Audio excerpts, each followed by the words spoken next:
Hello everyone, welcome to our third instalment for 2021 of our regular weekly coin news video.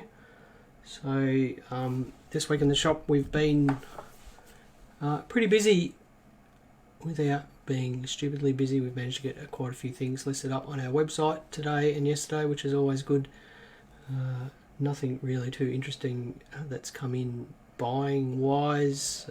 If you probably would have seen a video on our Facebook page yesterday of these Adelaide International Exhibition prize medals that we've had sitting around for a few weeks that I finally got around to dealing with. They're great big 75mm bronze things from 1887. I think they weigh about 240 grams. So, you know, they certainly knew how to make prize medals back in the day. So, g'day Greg, how you going? G'day Lucas. Yeah, sure, we'll touch off on Tooth Fairy coins in a minute actually. So, and what else have we been buying? We've had a number of Morty sets come in. Those have been up on the website the last few days, a few of those. G'day Gary, how you going mate? All the ones I managed to get listed up yesterday sold, so that's always nice. There's still another 12 or 15 to go up on the website. We just had someone bring in a almost complete run of Central District's football club badges from 1962 till 2010 or thereabouts. I've never seen that many Central District football badges in one place before, so that's good too. I can look forward to looking through those. What else has been going on here? Nothing really that I can think of. It's just been a pretty regular week, no concerns. So, g'day Alan, how you going? G'day Cody, g'day Andrew. Welcome everyone from the Gravy Train who's watching. So let's get on to the news. So, great news from the Royal Australian Mint this week. Everything is delayed. The Heroes in the Sky gold and silver coins, which they're supposed to make to order, they're falling behind on the delivery of those. The Mint Mark and Privy sets have been delayed while they create more. Now, I don't know. G'day Peter, how you going mate? I don't know if anyone has actually seen one of those Mint Mark and Privy sets, but you probably noticed that the outer cardboard sleeve is extremely tight around the plastic case that the coins are in, so I wonder if they're having a bit of a rejig of the design of the packaging to try and loosen that up a bit, but those are delayed as well. So we've got no idea when any of those will be available again. We have only been told that they've been delayed. The 2021 Tooth Fairies are also delayed. We were told a couple of weeks ago, late January, early February, received a message a couple of days ago saying it's looking now like April until they've got stock ready to ship of the 2021 Tooth Fairies. I don't know where they're at in terms of Tooth Fairy kits at the Mint. We don't get access to those, but certainly the ones on the cards are delayed until at least April. So, was there anything else, Lucas, that you want to talk about with regards to Tooth Fairy coins? I guess the mintages are unlimited. They're being made to demand. The dealer cards are unlimited, being made to demand. I think the kits are unlimited, being made to demand. So what does that mean? It means that the mintage probably won't be known for another year or two when they finally stop selling them. Yeah. Centenary of Rotary Coloured Dollar is also delayed because of some issues with the design and some stuff that I don't think I'm allowed to say. So from what I understand, the design hasn't been finalised, so therefore production hasn't happened with those, and we're not really sure when they will be available at all. We don't have any timeline at all on the coloured rotary dollars, which are $15 each. So who knows what's happening with those. It means that the February 4th releases are going to be shipped out in more than one shipment because we won't have everything at the same time.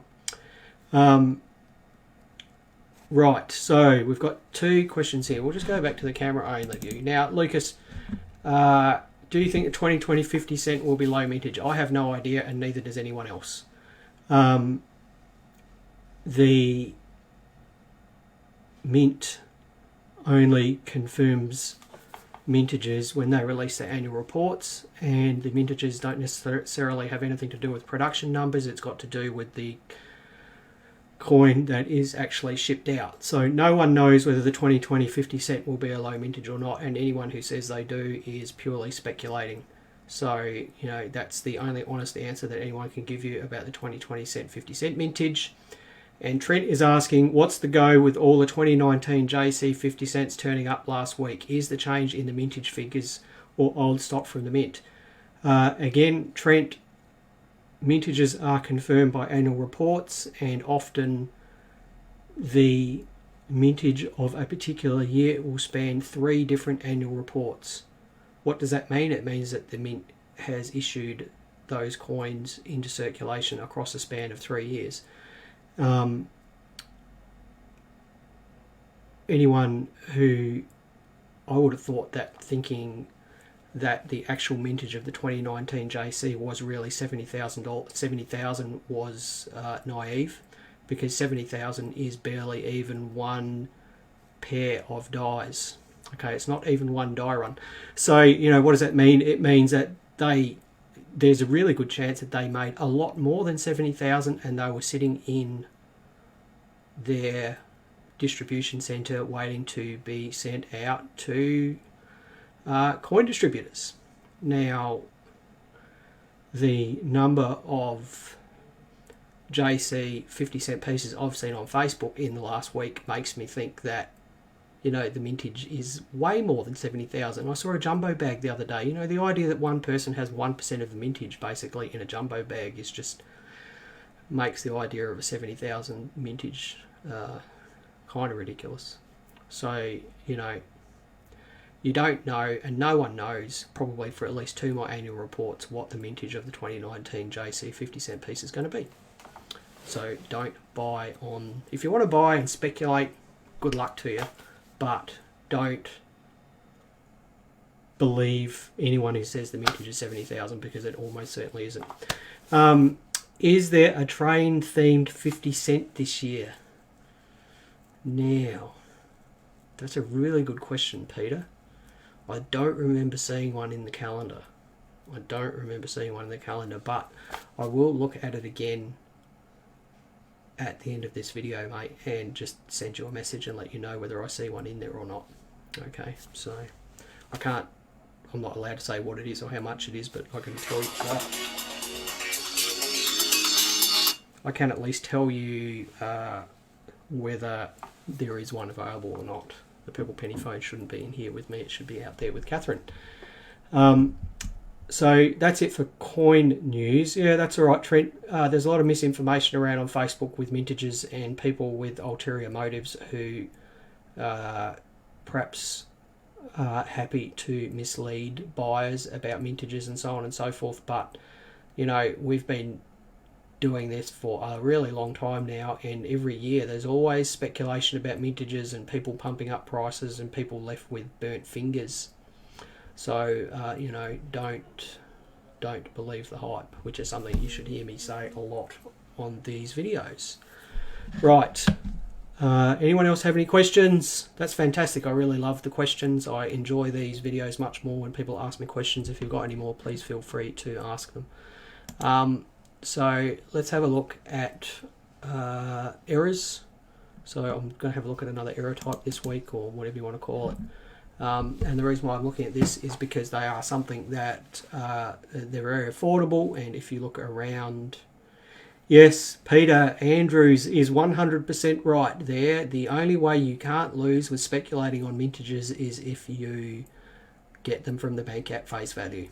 That's the only way you can't lose. And, you know, I will quite happily tell people, oh, do you think it's worth hanging on to such and such jumbo bag? It's like, if you've got it for face value, yeah, it's worth hanging on to and seeing what happens. But I wouldn't ever advocate paying multiples of face value for them and speculating, because that way leads to trouble. Thank you for that, Peter. That's a great point. Right, lamination and planchet floors. So we'll look at some of those in a minute, but basically it means that somewhere on the surface of the coin it appears to have a crack or a flake running across some or all of the surface, or part of the surface is flaking off. It's important to understand that it's not a die crack, so a lamination flaw is a fault in the actual metal that the coin is made from, where a die crack is a fault in the die, and which is then struck into the surface of the coin. So a die crack and a lamination flaw, which, you know, they look like cracks in the coin. They look pretty similar, but they are not the same thing. So what causes a lamination flaw or a planchet flaw? The metal that the coin blanks are made out of contains some sort of contamination. It might be gas, might be, you know, a bit of sulfur, a bit of carbon, you know, just a bit of crud. And when those slabs of metal that they make the coin blanks out of are rolled out into strips, because they're extruded, hang on a second, they're extruded out into strips, thin strips, that the blanks are punched out of those gas bubbles or carbon inclusions or sulfur inclusions or whatever they happen to be. Instead of being sort of a, you know, roundish, I guess, they become elongated. The inclusion or the gas bubble means that the metal on each side of it isn't fused together properly, and if that happens to be at or near the surface of the coin, it will show up as a flaw or a crack in the surface of the coin. Now, the reason I'm mentioning these is that you do find them in change. So, you know, I've found a few in my change. You find them a lot, well, not a lot, but you find them sometimes with copper nickel coins, less often with aluminium bronze coins. And I think that they are super interesting because each one is unique, okay, because it's a result of bad metal. Each one is essentially unique. It's not a struck thing, so you'll never find two lamination floors exactly the same. They can range from minor to huge, and they're just one thing that you can look out for your and change, and, you know, they're a good bit of fun. So let's have a look at some examples. So let me just switch that one off. So this is a and I'll just put this right across the bottom of the screen here. This is actually a flaw on a 1966 round 50-cent piece, which is a notoriously hard coin to find with any sort of error or variety on it. So if you look at that picture, you can see there's a line running from the E at the top left there, and it runs all the way across the Queen's face, all the way over to the L of Australia on the right hand side. Now, you'll notice that it is long, it's in a straight line, it's got that linear look to it, linear meaning line-like, and that's because there was some sort of schmutz in that metal, and when the silver for this coin was rolled out flat, the schmutz has become linear. Okay, it has been lengthened out, and you get that flaking crack-like flaw extending across the surface of the coin. Lamination flaw on a round 50-cent piece, they're quite saleable, very collectible. You know, I would have seen less than 10 on round 50-cent pieces in my entire time of collecting and dealing, and, you know, we've handled lots and lots and lots of round 50-cent pieces, so they are not really around. So we'll just switch on some more interesting ones. Right, there we go. So these are much bigger flaws, and these are ones that you know, obviously a lot more interesting and a lot more spectacular. So we've got a 2-cent piece there with the flaw again in that sort of linear type arrangement, and it's still attached at one end, and it's bended down and folded across the surface of the coin. And then the other one has a sort of a classic flaking type deal to it, which is the penny, where you've got that big flake coming off of it, which is still attached. So long-time viewers would know that you can get split planchet errors, and that's where the planchet is actually split in two halves of the coin, with this sort of rough surface where they've split, and you know they happen because of impurities in the coin that get rolled through the entire surface of the coin, and the whole coin fails to bond properly and splits in half. So they're lamination flaws, or planchet flaws, or whatever you want to call them. Much more common on pre-decimal coins, and usually a lot bigger on pre-decimal coins than decimal coins.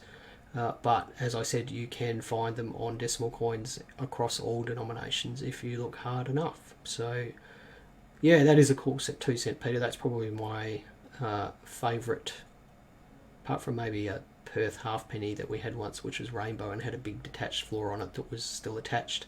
You know, that's probably one of my favourite planchet floors that I've seen. So that's it for today, unless anyone has any other questions. Happy to answer any more questions. I'm just seeing if there's anything around here I can show you. I don't think there is. Oh no, this is, I will show you just this. Those of you who like coins with a bit of history, you would have seen I had a video of one of these last week. It's a Mexican cap and raise 8 reals.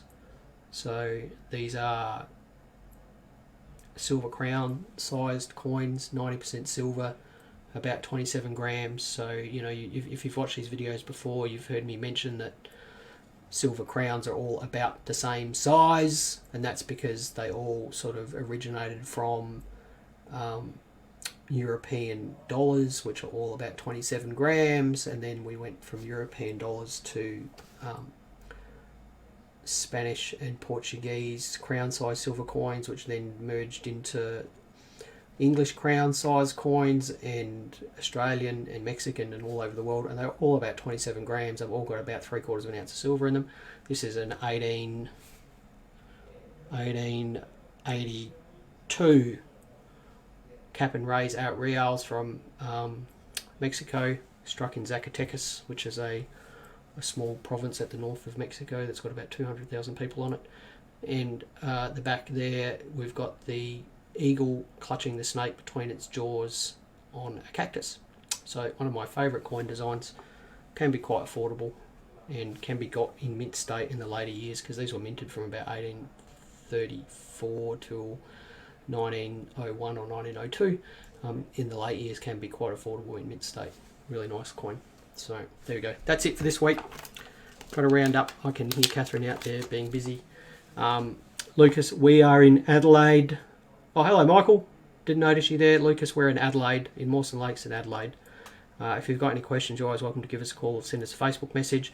Thanks to Peter and Trent and Lucas and whoever else asked a question today. Really appreciated. Makes these videos a lot more fun for me, and hopefully makes them more interesting for you. We'll be back next Thursday, hopefully. If anyone's got any questions they'd like addressed, or errors they'd like looked at, or you know, something they don't understand, please contact us during the week, and we will try to include it in next week's video. So bye for now, everyone. See you next time.